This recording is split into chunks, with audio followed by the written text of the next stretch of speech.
Shalom Bapak Ibu Saudaraku yang dikasihi oleh Tuhan kita Yesus Kristus.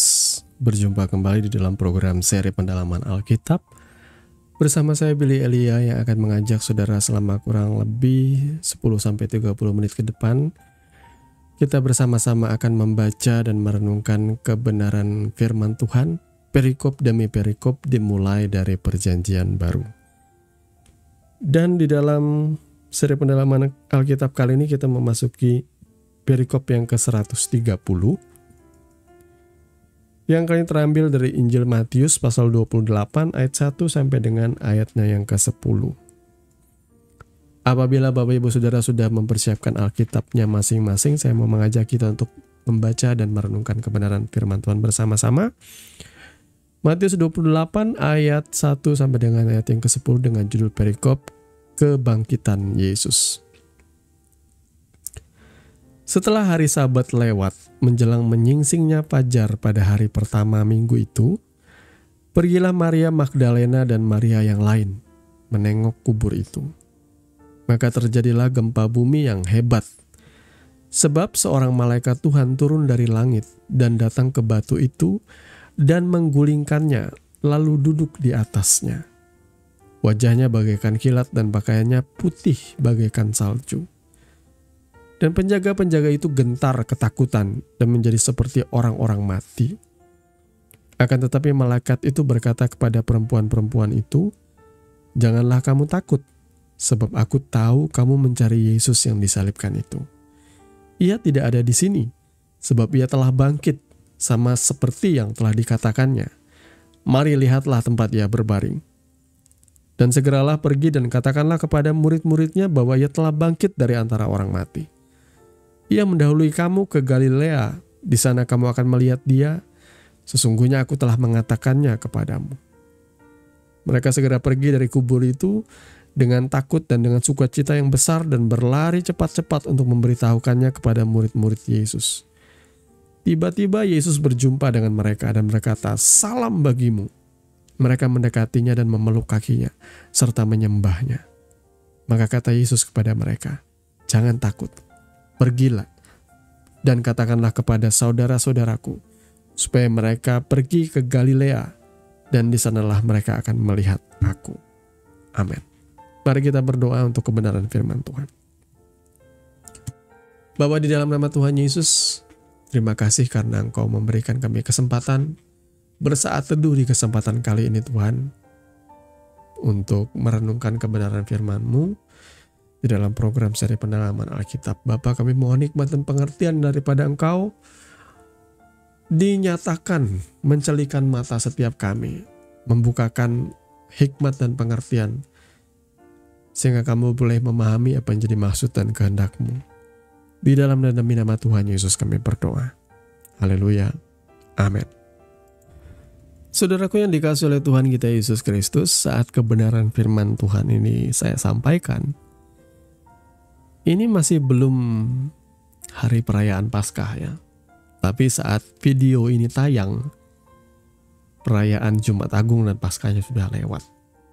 Tapi sekali lagi, saya tidak berusaha untuk nge-brainwash saudara atau mencuci otak saudara. Saya cuma mau menekankan bahwa kalau saudara mau meneliti dengan sungguh-sungguh kebenaran firman Tuhan, membaca dari keempat Injil ini dengan lengkap, maka saudara akan memiliki sudut pandang yang berbeda mengenai kapan Yesus mati. Yang kalau saudara teliti dengan sungguh-sungguh di dalam pekan penderitaan Yesus, pada waktu ia disalib dan mati di atas kayu salib tentunya, ada 2 kali sabat yang terjadi di dalam pekan itu. Ya, yang pertama sabat menjelang Paskah, sabat Paskah atau sabat Hagadol, sabat besar. Dan yang kedua adalah sabat yang biasa, yakni sabat hari ke-7. Ya. Jadi kalau saudara melihat penggenapan dari nubuat firman Tuhan, maka tidak mungkin salah hitung-hitungannya. Sama seperti Yunus di dalam perut ikan selama 3 hari dan 3 malam. Demikian pula anak manusia akan berada dalam perut bumi selama 3 hari dan 3 malam. Itu adalah nubuat Yesus mengenai kematiannya. Nah, kalau saudara belajar mengenai kematian Yesus dalam konteks sabat Hagadol atau sabat besar menjelang Paskah, di mana itu jatuh pada hari Kamis, dan penyaliban Yesus terjadi pada hari Rabu siang sampai sore. Maka 3 hari dan 3 malam itu sempurna. Ya. Dari Rabu menuju pergantian hari pada pukul 18 petang ke hari Kamis, kepada hari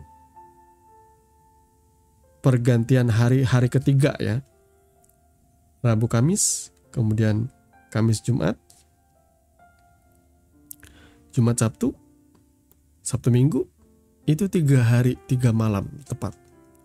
Yesus bangkit dini hari, pagi-pagi buta dia bangkit, saudaraku ya. Jadi menggenapi apa yang dikatakan firman Tuhan, 3 hari dan 3 malam ia berada dalam perut bumi.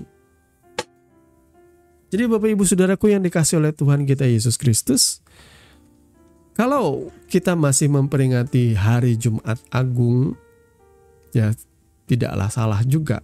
Tetapi kalau kita mau terbuka dengan kebenaran firman, maka yang paling tepat kematian Yesus itu jatuh seharusnya pada hari Rabu.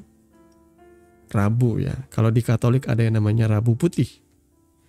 Rabu Abu, Kamis Putih, Jumat Agung ya, Sabtu Suci, dan akhirnya Minggu Paskah ya. Tapi saya mau tegaskan sekali lagi, nubuat di dalam firman Tuhan di dalam Alkitab itu pasti digenapi, saudaraku ya.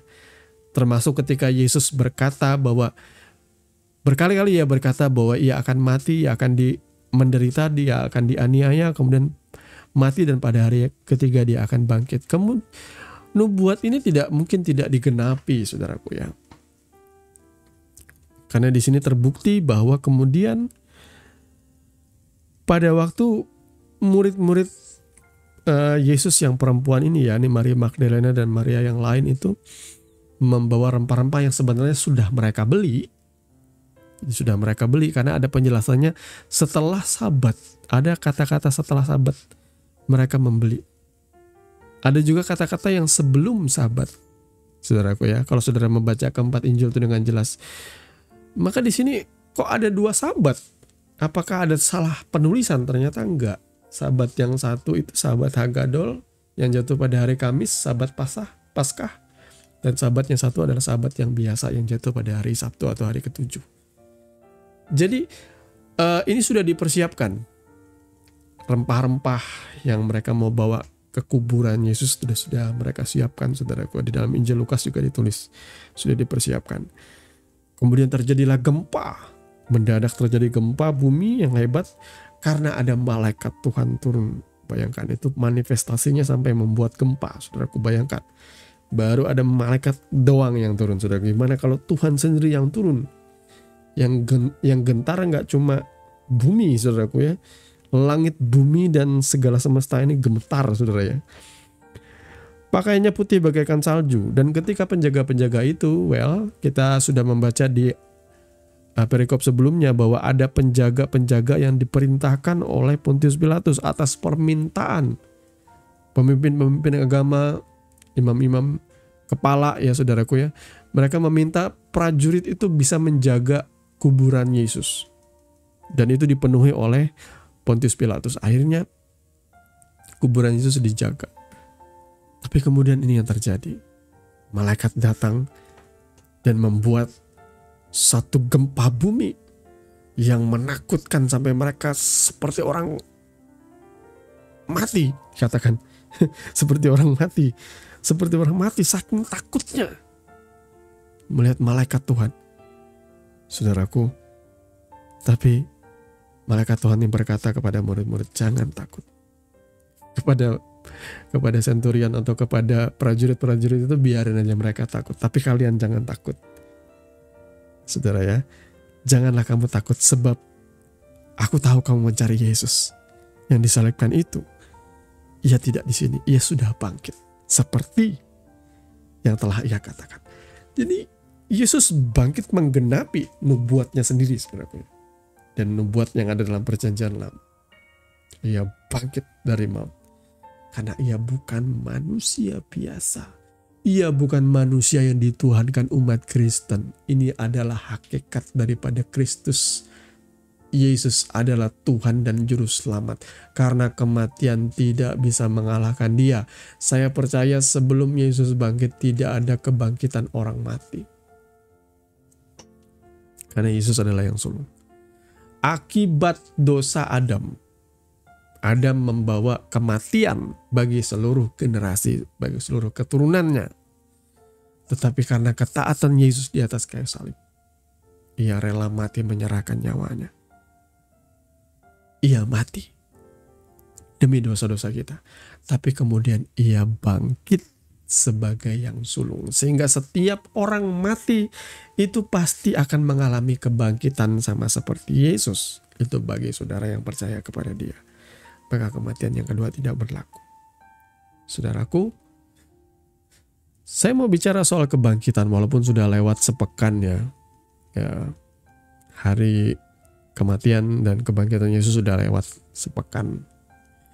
Tapi tidak ada salahnya untuk kita mengingat kembali betapa pentingnya ya hari kebangkitan Yesus, saudaraku ya. Jadi kita lihat di dalam 1 Korintus 15.